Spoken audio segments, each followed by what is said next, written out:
ladies and gentlemen, and welcome to Baldur's Gate 3 Early Access.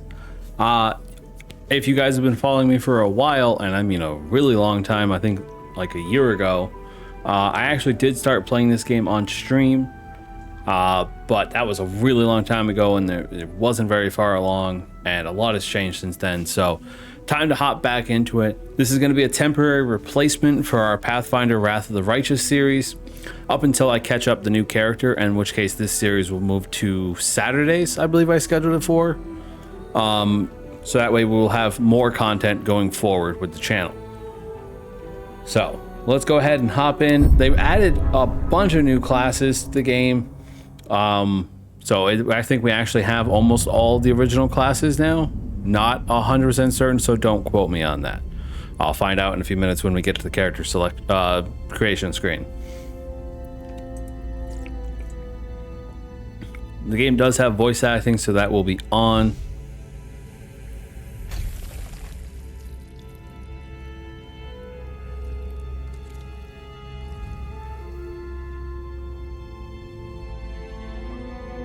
And the last time I checked in the stat block, I don't think Mind Flayers have the innate ability to levitate, but it's been a while since I looked at the stat block, so.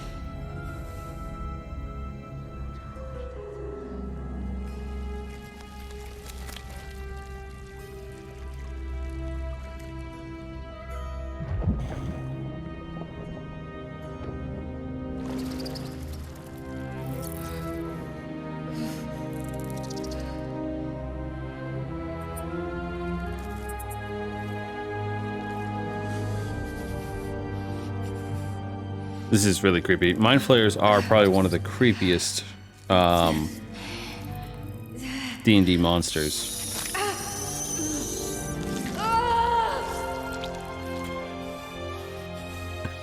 It's just gross to watch.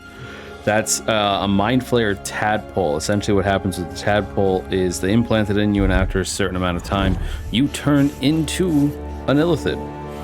That's how they make more illithids.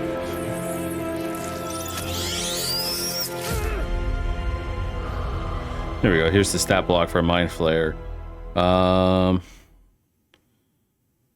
At will, they can cast Levitate. So no, I was wrong, actually. They can innately cast Levitate.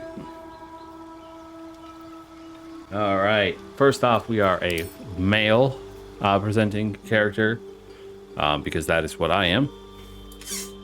I'll come up with a name afterwards.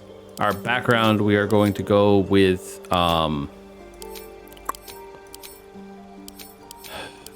I'm actually going to play something a little different from what I usually play. You guys have seen me play Pathfinder, Pathfinder Wrath of the Righteous, and I believe you've heard me talk about D&D quite often. I usually play a martial character with spellcasting capabilities. I really do prefer the blend of the two. My favorite Pathfinder class being the Magus, who perfectly combines spells and the blade. I've also been known to play Hexblade Warlocks and stuff like that. So I'm actually going to go completely different with this, and we are going to play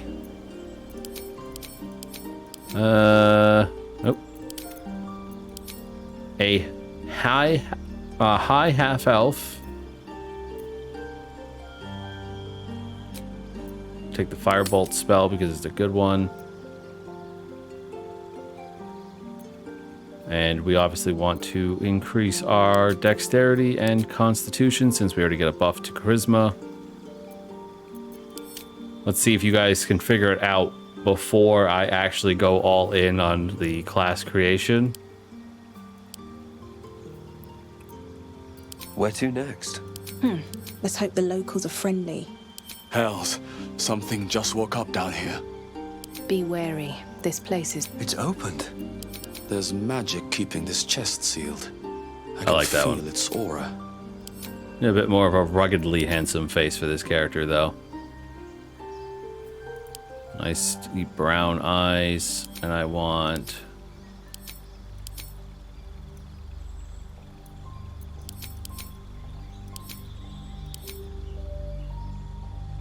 We're gonna go with Well, actually, elves don't usually typically have facial hair, so. All right. Here's where it gets interesting, guys. Like I said, I don't usually play this, but I've decided this time, because it's brand new to the game, to play a bard. I don't ever play bards. Bards are one of those characters that really just have never fit my play style, but I designed a bard character a long time ago that never actually got used in a campaign, and he doesn't ever actually fight. The point of that character when I made him was that he was actually scared of combat. He always hung out in the back, tried to avoid being anywhere near the actual fight, and just stood in the back casting support spells. The entire basis of the character was he did not fight. I thought it was a really interesting idea, and I wanted to play a pacifist D&D character whose only fighting capabilities was Vicious Mockery. That was it. That was the only thing he had that could deal damage. He had a rusted sword that never saw use. I thought it was going to be a super cool idea, but I never got to use it. So we're going to take Vicious Mockery, and Blade Ward is a really good spell in this game because it actually lasts for multiple turns. As you see here, it says 2 turns. So it takes an action to cast still, but it lasts the turn that you cast it and then the next turn. So it's the turn after your next, basically. So it's really actually a good cantrip in this. As for spells, go ahead and clear their selections. Speak with animals, animal friendship, Bane, charm person. Dissonant Whispers is a good one. I'm not playing the bard the same way because this game won't let me. Well, it'll let me, but it's really difficult to play just a support type character in a game like this. Tasha's City's Laughter is a good one. I want Cure Wounds, Fairy Fire, and Healing Word. So we'll have Dissonant Whispers as our attacking spell if need be. And then we have 2 healing spells and a support spell. So close to the character, but not quite there. I'm gonna pick a loot. All right, we get Bardic Inspiration as an ability. As for our skills, we are yep.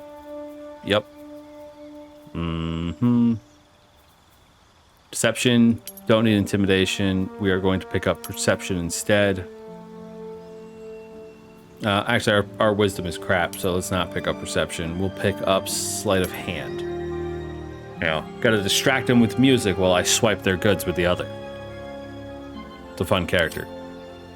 All right. Take 1 point away from our charisma because we don't need it to be 17. And then we'll throw another point to dexterity for increased AC. We have a decent constitution and intelligence. Our strength is doo-doo, but that's fine.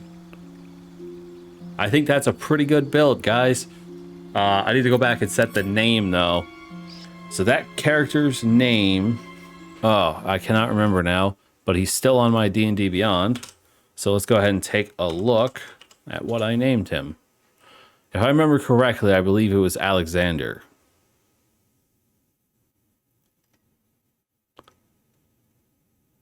Yes, Alexander, half-elf bard, College of Lore is what I ended up picking for him. Let's see. Let me read you guys his description. I thought it was actually pretty cool. Alexander Mitchelson was born to Michael and Sarah. His father, a performer before him, as well as a known bard and adventurer. He was as handy with his blade as he was with his lyre, but gave it all up when he met Sarah, and a short time later his son Alexander was born. Michael found peace with his family and never raised his blade again. Alexander took to instruments like a natural-born performer, but never took up the blade or any form of fighting. He could take a good hit, but was never interested in dishing it back out, preferring to try talking his way out of danger and relying on his friends. As such, when his musical talent started to manifest magical events, they were all tailored to helping his friends and avoiding injury in fights. He spent many years traveling with his own troupe until during one misadventure they all fled from trouble, running in different directions. Alexander was both happy and shocked when the door he thought led to a house instead dumped him out into a tavern, filled with all kinds of strange people. So that backstory was actually supposed to be part of a West Marches campaign where he was supposed to be dumped into the main hub so that way he could join the world. That did not end up happening, though. Alexander is his name. Entertainer by trade. Tell me, who do you dream of at night? Who does he dream of? Oh, well, that is a tricky question for our bard. He has been known to bed many women, as is the bardic way. But we'll say that his dream girl, we'll go with an elf. High elf like him. Where are you? Yeah, and that works pretty well. I'm not going to go super, I don't even know how this plays in, and you don't get too detailed, but that works for me.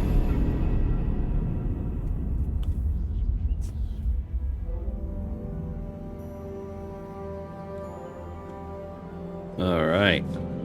So I think this is actually an arch illithid or something.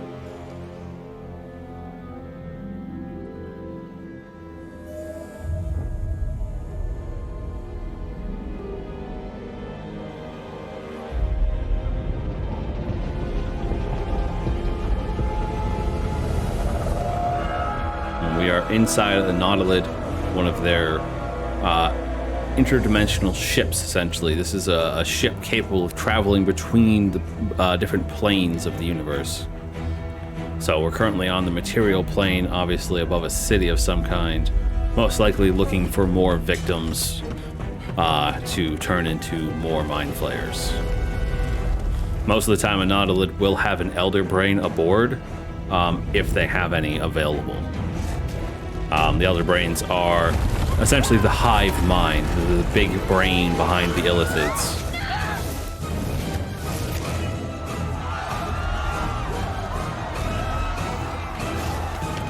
They are truly horrifying creatures, and one I fully intend to make my party fight eventually.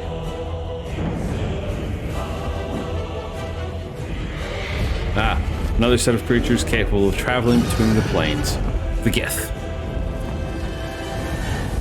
Gith are the natural enemies of the illithids. They're often enslaved, very heavily enslaved by the illithids. So any that get their freedom, or the free ones that exist, dedicate their lives to taking down illithids and mind flayer hives everywhere.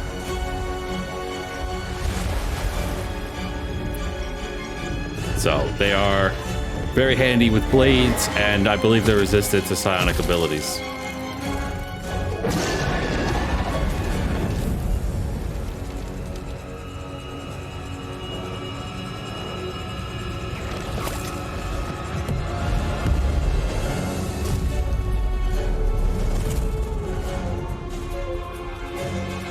There you see the planar travel abilities of the different peoples.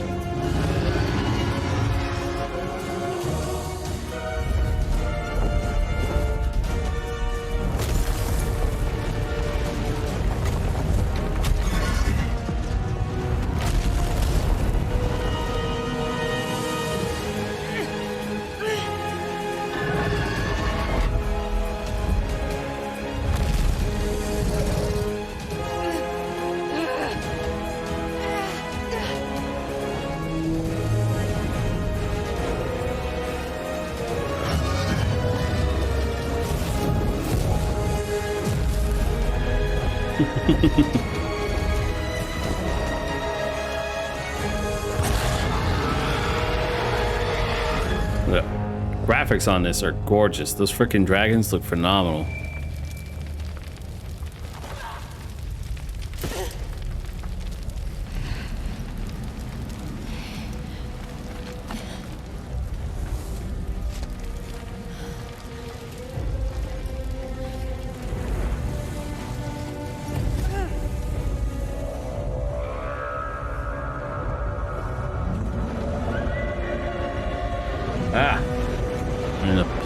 One of the, what's this?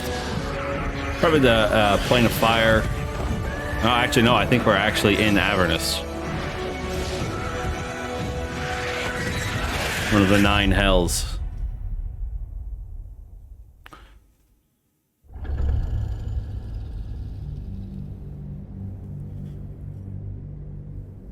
All right. Time for our first touch of controlling our new character. So if anybody's played the Divinity Original Sin series, the game's actually very similar to that, but with D&D as a basis for its abilities, rather than self-created ones like Larian is normally known for. Okay, so this is our first look at the thing. We got a character sheet, we got our controls, we have a rapier and a hand crossbow. We can choose between using melee or ranged. Jump, dip a weapon into a surface, alters the surface or enhances the weapon. If you're dual wielding, dip both weapons. Interesting. Hide, obviously. Shove is a good one. Throw, okay. Improvised melee weapon or creature. You can pick up a creature at Spackham. The help action, dash, disengage, main hand attack, so that'd be my rapier. Ranged attack, perform, mobile shot. Make a ranged attack while moving. I have to have dash or disengage this turn. Interesting. Piercing shot. Inflict gaping wounds. Gaping wounds. I don't know this one. Nope. I wanted more information on it. Is there a journal? Quest journal, inspiration, dialogue, tutorials. Let's see. Equipment. Nope. Okay.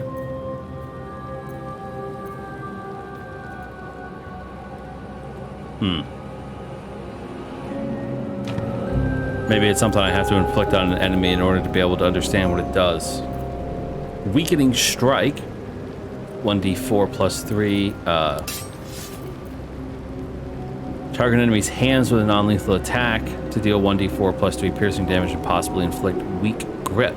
Creatures without weapons can't have weak grip. Piercing strike stabs an enemy with my rapier and possibly inflicts gaping wounds. Flourish, feint an attack to possibly throw your enemy off balance. And then my firebolt cantrip that I picked up for being a high elf. Cure wounds, healing word, blade ward, bardic inspiration, fairy fire, dissonant whispers, and vicious mockery. We have 2 potions of healing and a scroll of revivify. And we're also holding a supply pack, which is camp supplies. Proficient with light armor, obviously all these different types of weapons, and know how to play instruments.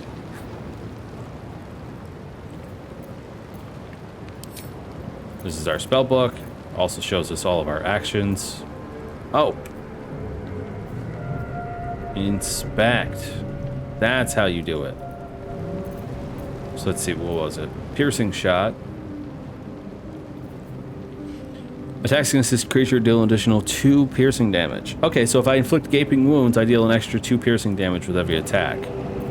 And then, was it weak grip? Has disadvantage on attack rolls and strength saving throws. Oof, that's so good. And then off balance, they get disadvantage on strength and dexterity checks. Attack rolls against this creature have advantage. Very nice. And that's something I can do as a bonus action, so I can flourish for a bonus action, throw them off balance, and attack with advantage with my main attack. That's so cool. Swift as my feet can carry me. That's actually really cool. I really like that. Must have a dippable surface. What's considered dippable? Deadlier than ever. Hey, there we go. Now I have a flaming sword. So how does that change it? It adds an extra D4 of fire damage.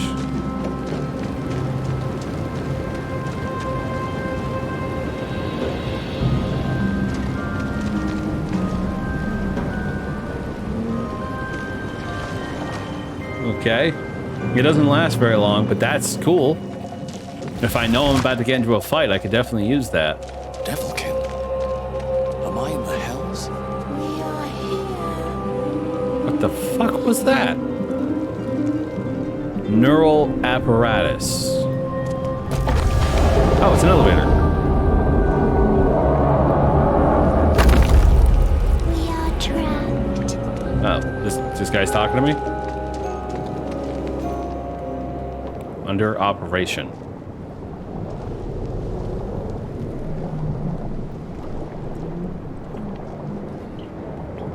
Hey, dude, you alright? You're twitchy. Oh, fuck. It's an intellect devour. You've come to save us from this place. From this place, you'll free us. The exposed brain quivers in expectation. So it does the rolls in the background, as you can see. Before they return! They return.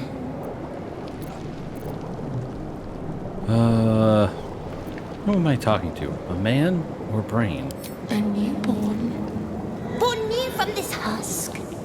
You realize you're talking to an intellect devourer, a minion of the mind flayers who abducted you.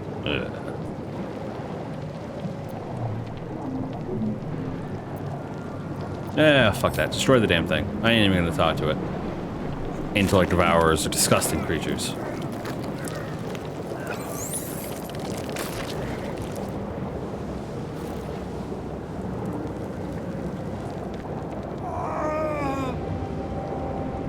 Tentacle aquarium, mind saver, brain jar,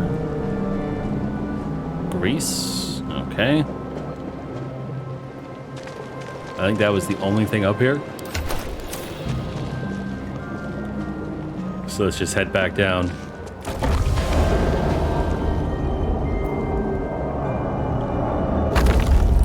Just keep trying to get the hell out of this burning room, I guess.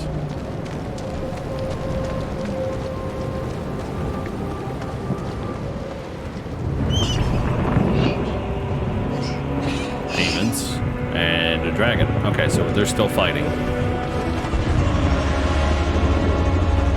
Need to get across this gap, so we'll take the jump action. There we go.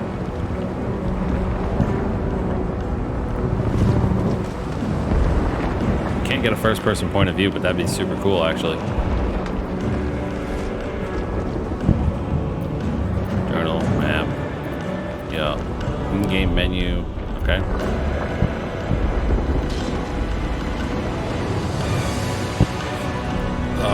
Autosave. Oh, hey, it's her. Abomination. This is your end. Your head thrills and your skin tingles. Visions rush past. A dragon's wing, a silver sword, and a flash of your face seen through the strange woman's eyes. Oh, my head. What is this? Squall. You are no thrall. Blackith blesses me this day. Together, we might survive. Imps block the path forward. You will assist me in destroying them. We must reach the helm before we transform.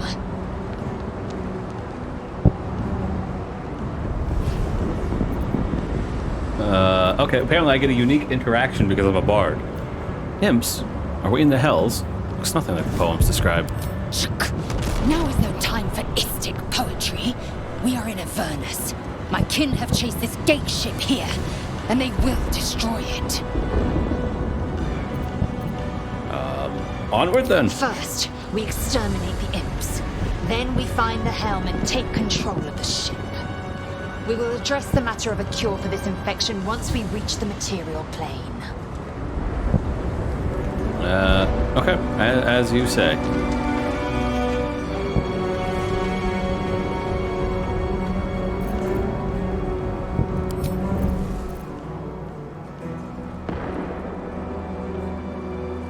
I'm no rogue, but I'm definitely stealthy. Let me equip my bow. Nope, can't see. There we go. Critical!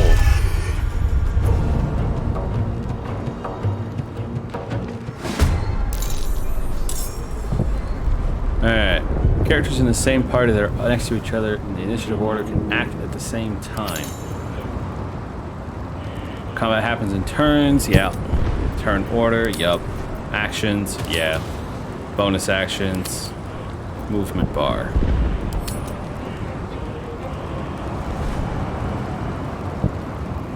Okay.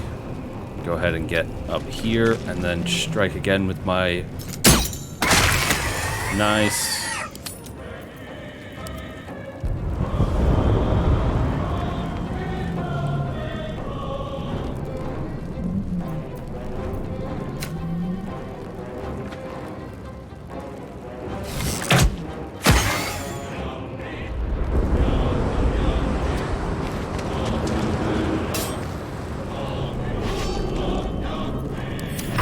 Okay, well, we've already taken out 2 of them.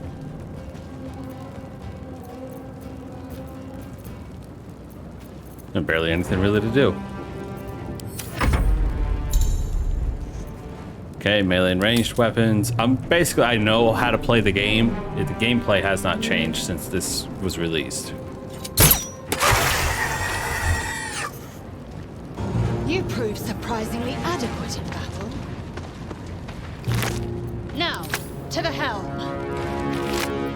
Oop, a light crossbow. What do you have? You have a hand axe. Okay.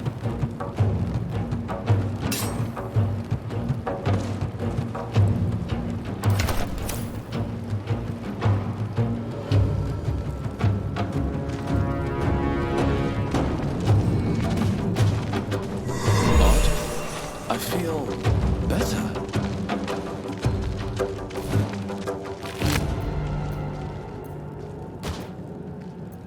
Look out!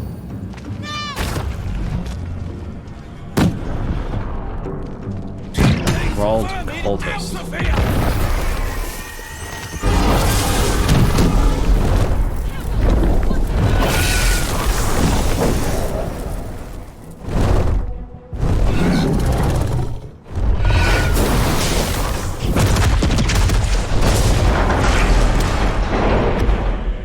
Well, let's take down the whole front of the ship, eh? So many things!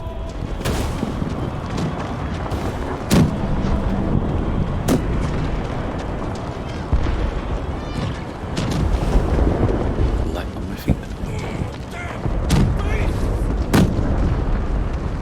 Miss your mummy, do you?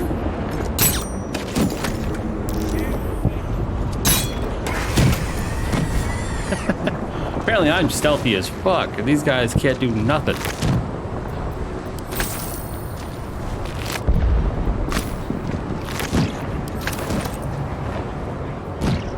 Ooh, battle axe.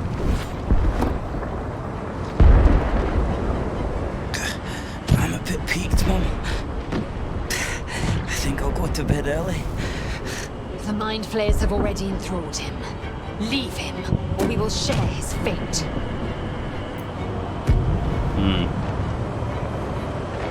It's unfortunate. Well, this guy's dead, so I can search his body.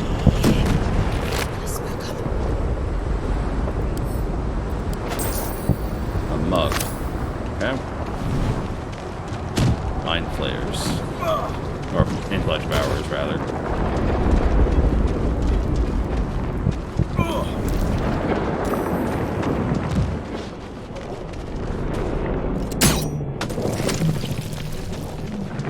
Membrane that you actually have to shoot. Oh, also I did not realize I was so close to death. Should have paid attention to that. I don't know how I got so damaged. I must have run through fire or something.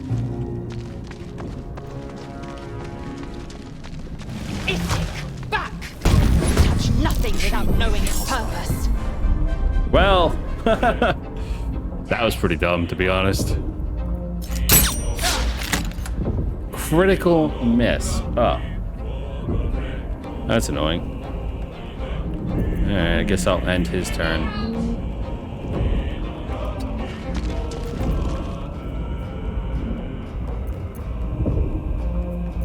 Time to Switch to her strike. turn.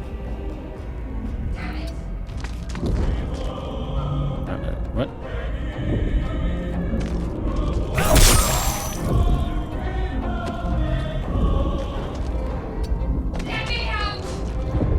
Okay, chill the hell out. Still on my feet.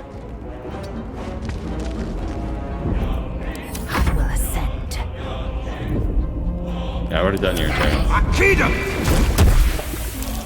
Now, what the hell did you just do?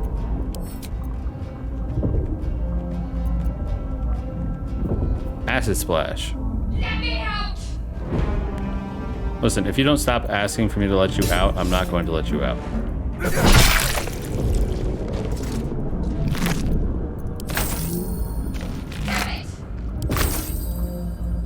Cursed to put my hands on everything. You! Get me out of this damn thing! We have no time for stragglers.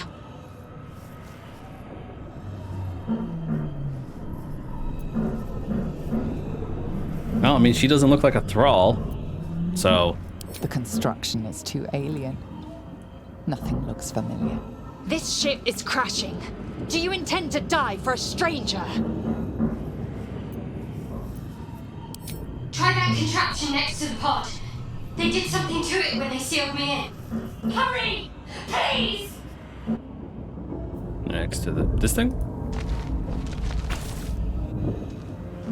The console appears dormant. Hit it. Nothing. The console remains dormant.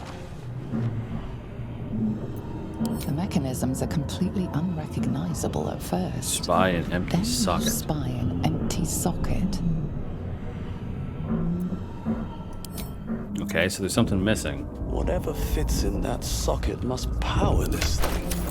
I keep trying to do Pathfinder version, where in Pathfinder you press tab to highlight usable objects, which is apparently not something that features in this game.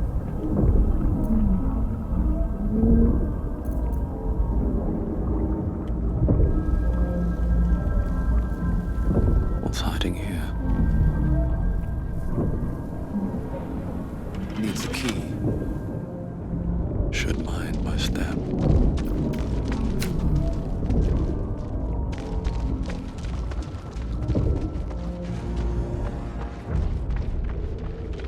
Skra. How many hosts of these gay infected? There's another console here. Push the button.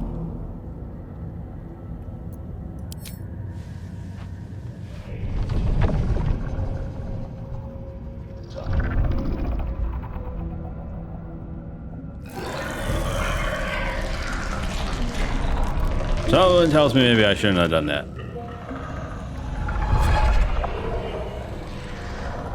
Chainchar. Changed at the pull of a lever. How? If we are not purified, this may be our fate.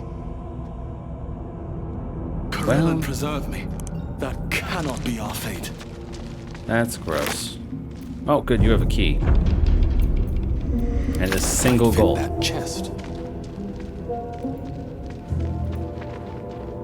The newborn mind flayer stares at you, weak and dazed. That's creepy. Dude, I'm not your mommy. Don't come at me.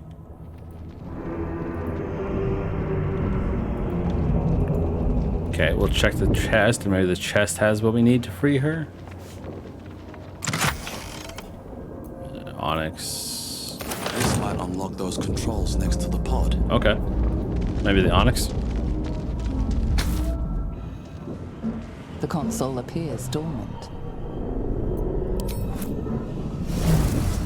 The console hums to life. But what is its purpose? Will it free the captive? Or transform her like that other unfortunate? Okay. Click to roll the dice. Yeah!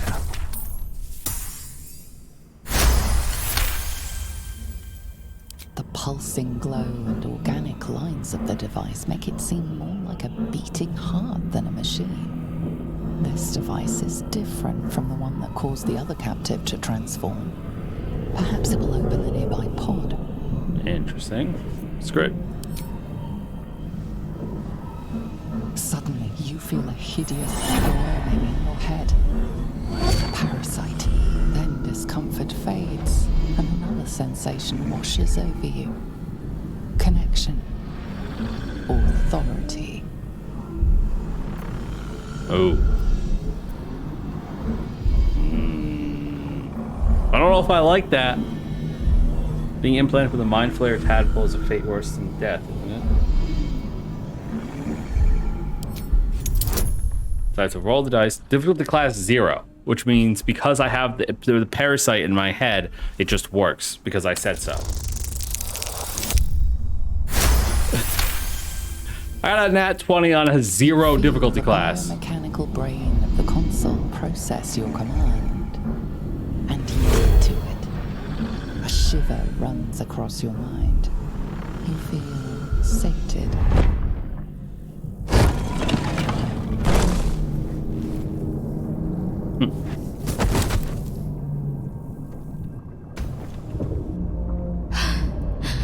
At last. I thought that damn thing was going to be my coffin. Thank you. Your mind lurches into her thoughts. You feel her gratitude, but also guardedness. And above all, a will to survive. My head.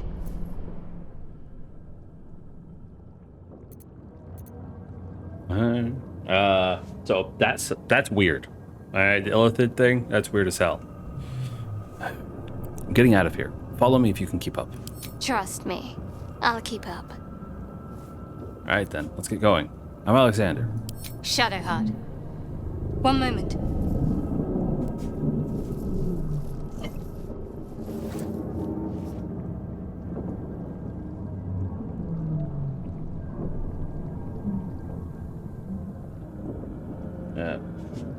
What's that? It's nothing. Trust me. Enough of this chatter. We need to get to the helm. Now. She's right. Lead on. Alright. Well, we've already found a couple of companions, and we're a little bit past our time. I took a little bit longer since we are in the first episode, but I do need to go ahead and get this edited and uploaded and ready for you guys. It'll be up Tuesday in the usual time slot for now, up until I catch up. I'm actually recording this on Monday. As you know, I did not do the Outbound Ghost today because I got busy, but I decided to get this done today so that way I have it tomorrow, and tomorrow I can spend the usual time progressing the character up until the point where we need to. So thank you guys so much for watching. I hope you enjoyed the first episode of Baldur's Gate 3 by Larian Studios. Larian Studios is actually a phenomenal company, and they've really done good work with this game. A lot of people were a little skeptical when they got announced to do a D&D game because they usually use their own system, but they've changed it in subtle ways so far that are pretty good. It is early access, so things may change. I may have to work on characters again. I don't know how the updates work and whether or not they're safe breaking, so we'll see as time goes on. Thank you guys, and as always, game on.